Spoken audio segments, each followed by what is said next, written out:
네, 우리는 로마서 말씀을 통해서 우리가 은혜로 얻은 구원이 무엇인가 촘촘하게 말씀을 좀 듣고 있습니다. 어제 중요한 몇 가지 개념을 좀 소개해 드렸어요.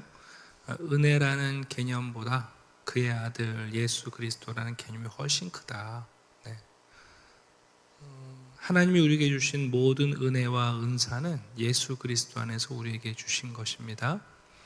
그리스도 안에 있을 때 우리는 특별히 로마서에서 세 가지를 소개해요. 첫 번째는 그의 아들 안에 있으므로, 내가 그분 안에, 그분이 내 안에 계심으로 우리가 칭의, 의롭다함을 받습니다.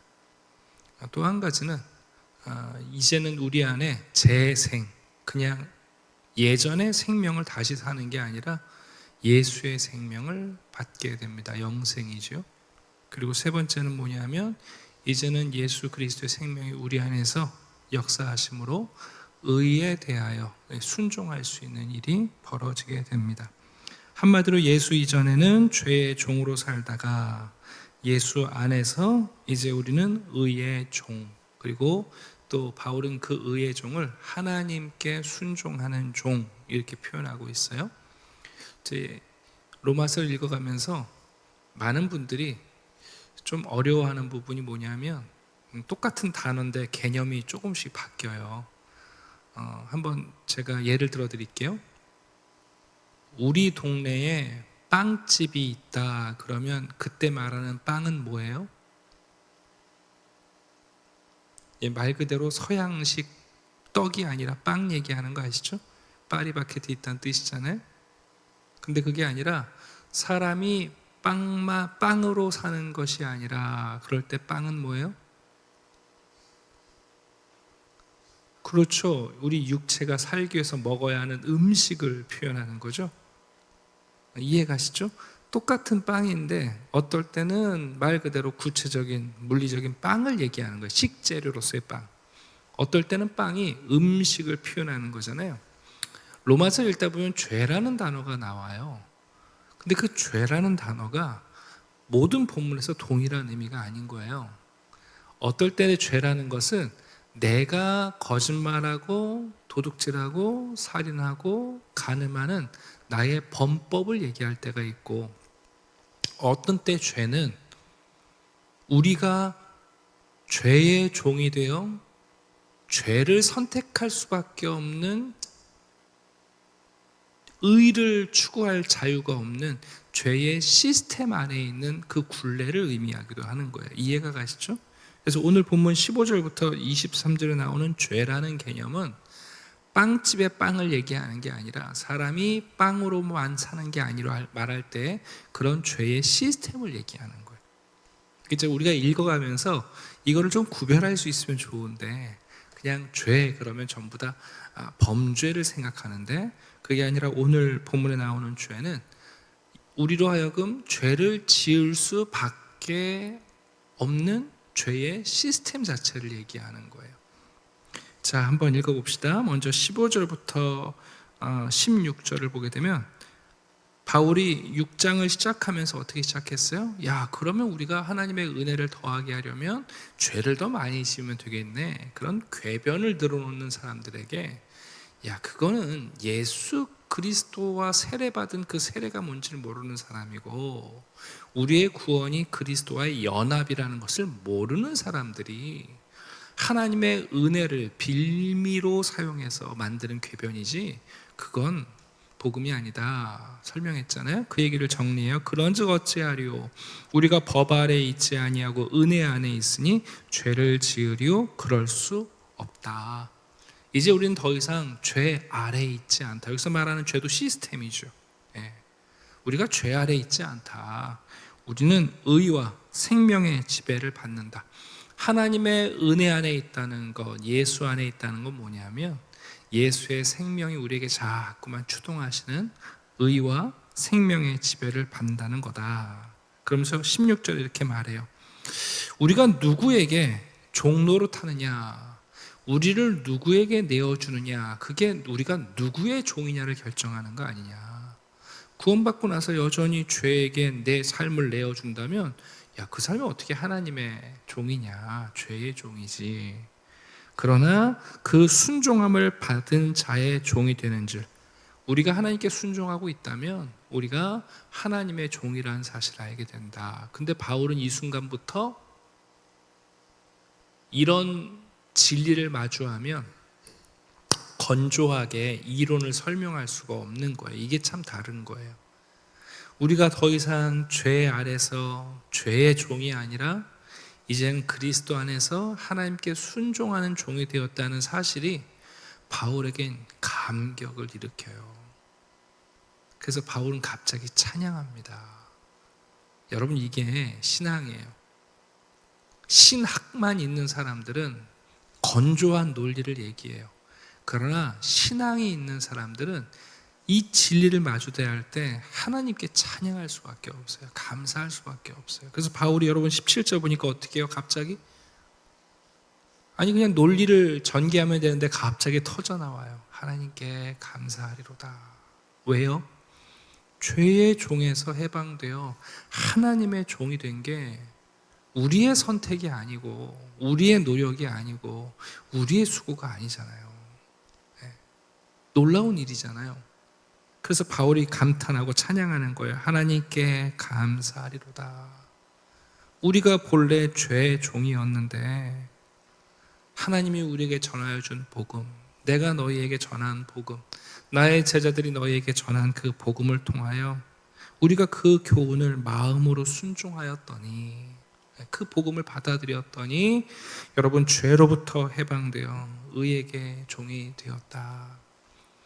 유대인들이 아무리 율법을 지켜도 의를 이루지 못했고 이방인들이 아무리 양심을 깨워서 살아도 이루지 못했었는데 그때 우리가 느낀 건 곤고하다, 내가 죄의 종이구나 라고 밖에 느낄 게 없었는데, 아니 어떻게 된 것이 복음을 받아들이고 예수를 믿는 것 하나만으로 어떻게 우리가 의를 선택할 자유가 주어지고 의의 종이 되고 하나님께 순종할 수 있는 일이 되었는지, 여러분 이건 정말 그냥 지나갈 수가 없는 거예요. 그래서 바울은 찬양하고 감탄해요.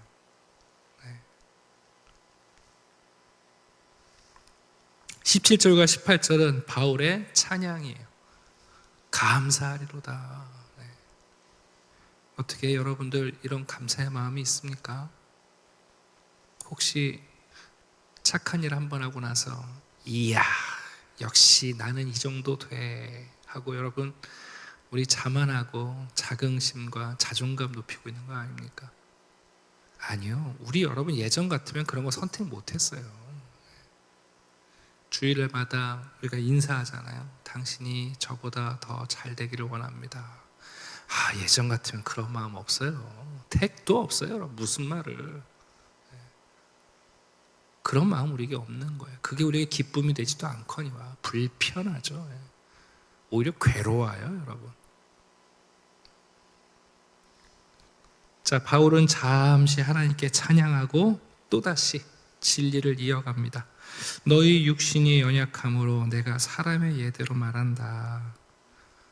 그렇다면 과거에 우리가 얼마나 열심히 그리고 우리가 얼마나 일관성 있게 불법과 죄를 저질렀냐. 참 사람이요 작심삼일이고 조석변개하고 조삼모사하고 사람들의 말을 믿을 수가 없는데, 여러분 죄 짓는 것에 대해서는 얼마나 일관성이 있는지 몰라요. 불법과 죄를 짓는데 우리가 얼마나 열심히 일관성 있게 죄를 지었냐. 그렇다면 우리가 죄의 종일 때 그렇게 충성했다면, 이제 우리가 하나님의 의의 종이 되었다면 우리가 어떻게 의를 행해야 되겠어요? 마치 일관성 있게 죄를 지었던 것처럼 일관성 있게 의를 선택하고, 우리가 멈추지 않고 죄를 지었던 것처럼 이제는 멈추지 않고 순종해야 된다는 거예요. 그 내용이 여러분 19절의 내용이에요. 과거에는 그렇게 했던 것 같이 이제는 너희 지체를 의에게 종으로 내주어 거룩함에 이르라. 과거에는 일관성 있게 변함없이 끈질기게 성실하게 죄를 지었다면, 아니 이제는 우리가 순종하는 아들, 의의 아들들이 되었다면 우리 끊임없이 지속적으로 끈질기게 그래서 하나님의 거룩에 이르자. 너희가 죄의 종이 되었을 때는 의를 선택할 수 있는 자유가 없었지만 이제는 우리가 과거에는 여러분 우리가 잘 선택해도 죄예요.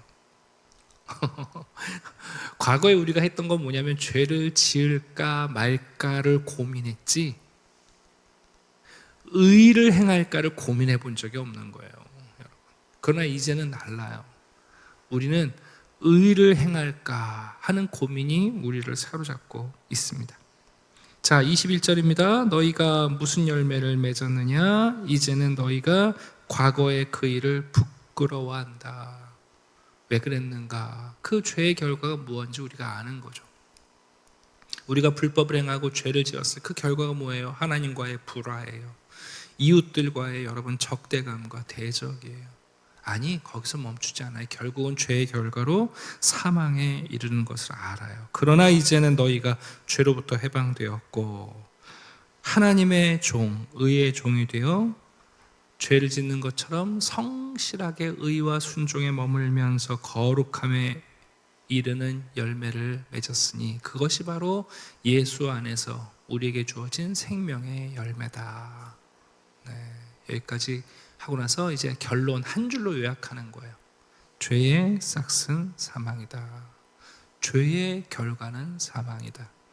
그러나 하나님의 은사, 하나님의 선물, 하나님의 은혜는 바로 그리스도 예수 우리 주 안에 있는 영생이다.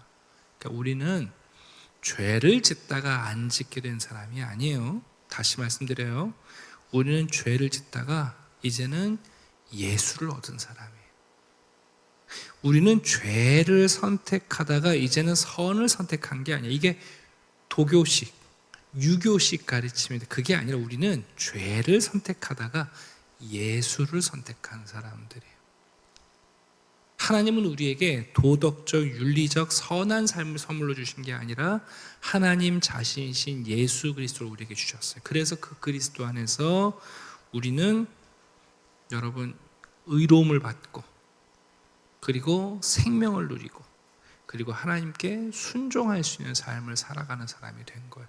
이게 지금 바울이 전하고 있는 너무나 감사하고 너무나 놀랍고 정말 찬양할 만한 이야기입니다. 자, 말씀을 정리하겠습니다. 예수가 없는 사람들은 자기를 자유롭다고 생각해요. 예수님이 유대인들에게 진리가 너희를 자유케 하리라 그랬더니 유대인들이 뭐라고 그래요? 우리가 언제 자유를 잃어버린 적이 있나? 이런 얘기를 해요. 근데 너무 황당한 건 뭐냐면 정치적으로도 로마의 압제를 받고 있고 그리고 더군다나 여러분 물리적으로는 헤롯의 통치를 받고 있으면서 자기들은 자유롭다고 생각해요. 예수님 말씀하신 진리가 너희를 자유케 하리라 하신 것은 진리라는 철학적 개념이 아니라 진리이신 예수 그리스도를 말하는 거예요. 우리가 예수 그리스도를 만나기 전에는 우리가 선택하는 자유가 고작 더 큰 죄냐 작은 죄냐의 선택밖에 없다는 걸 모르는 거예요. 여러분 예수를 모를 때 우리가 선택한다고 생각하잖아요. 근데 그 선택이 뭐와 같냐면 큰 죄 지을 거냐 작은 죄 지을 거냐 선택밖에 없는 거예요. 여러분 아이들 보면요, 아이들이 선택이라는 건 고작 나쁜 것과 더 나쁜 것을 선택하는 길밖에 없어요. 그러나 예수 안에서 우리는 참된 자유를 누리고 드디어 하나님을 섬길 수 있는 놀라운 기회와 능력과 자유를 누리게 됩니다. 자, 말씀을 마치겠습니다. 여러분 우리가 하나님 안에서 예수 그리스도 안에서 의와 영생과 순종을 할 수 있다는 것은 과거에 우리가 어떤 죄를 지었냐 절대 그렇게 살아갈 수 없어요. 오히려 그렇게 성실하게 불법을 행했던 것처럼 더 성실하게 의를 살아가고 싶은 마음이 우리 가운데 있어요. 우리가 하나님의 자녀인가 아닌가 그거는 그렇게 어렵게 알 수 있지 않아요. 매우 단순해요. 정말 예수의 생명이 우리 안에 있으면 죄가 싫어지고 우리로 하여금 예수의 생명 가운데 예수를 더욱 사랑하며 그리스도의 삶을 따라가며 예수 그리스도 안에서 우리에게 주신 하나님의 자유를 늘 선택하고 싶은 거예요. 성도들은 더 이상 작은 죄와 큰 죄를 놓고 고민하지 않아요. 우리가 연약하여 범죄할지라도 우리는 그 죄를 원했던 적은 없어요. 그 죄를 자랑하고 싶은 마음이 없어요. 적어도 성도에게는 죄를 자랑하고픈 열망이 없어요. 성도 마음에는 죄가 아니라 의를 선택하고 불법에 순종하지 아니하고 하나님께 순종하고 싶은 마음이 우리 가운데 있는 거예요. 바울은 이 이야기를 우리에게 쭉 전개하면서 이제 7장에 가게 되면 결혼이라는 관계로 우리에게 이걸 설명해요. 왜냐하면 그리스도와의 연합이라는 것을 성도들이 이해하지 못하니까 혼인의 예를 들어서 우리가 죄와 의의 관계를 다시 죄와 예수 그리스도의 관계로 비교하고 있습니다. 내일 이어서 말씀 전하겠습니다. 기도하겠습니다. 아버지 하나님 감사합니다. 지난날 우리의 삶을 고백합니다. 고작해야 큰 죄를 지을까 작은 죄를 지을까 우리의 자유가 우리의 사망을 이루는 자유였음을 고백합니다. 바울은 하나님의 은혜 안에서 얻은 예수 그리스도 안에서의 복음을 깨닫고 진정 하나님께 감사하며 찬양하며 영광을 돌립니다. 하나님 우리들에게도 먼저 하나님께 감사와 찬양을 돌리는 신앙의 삶이 있게 해주시옵소서. 예수 없는 삶의 절망과 이제는 예수 안에서의 삶의 기쁨을 마주하게 하셔서 우리가 의에 순종하는 하나님께 순종하는 생명에 이르는 삶을 살게 되었음을 깨닫고 감사하며 과거에 꾸준히 죄를 지었던 것보다 더 성실하고 꾸준하게 순종의 열매를 맺는 저희들이 되게 해 주시옵소서. 오늘도 예수 안에서 우리에게 주신 생명을 따라 하루를 시작합니다. 주께서 우리 안에서 사시고 내가 사는 것이 아니라 그리스도의 생명이 우리를 주동하며 하나님께 영광을 돌리는 하루가 되게 해 주시옵소서. 감사드리며 예수 그리스도의 이름으로 기도드립니다. 아멘.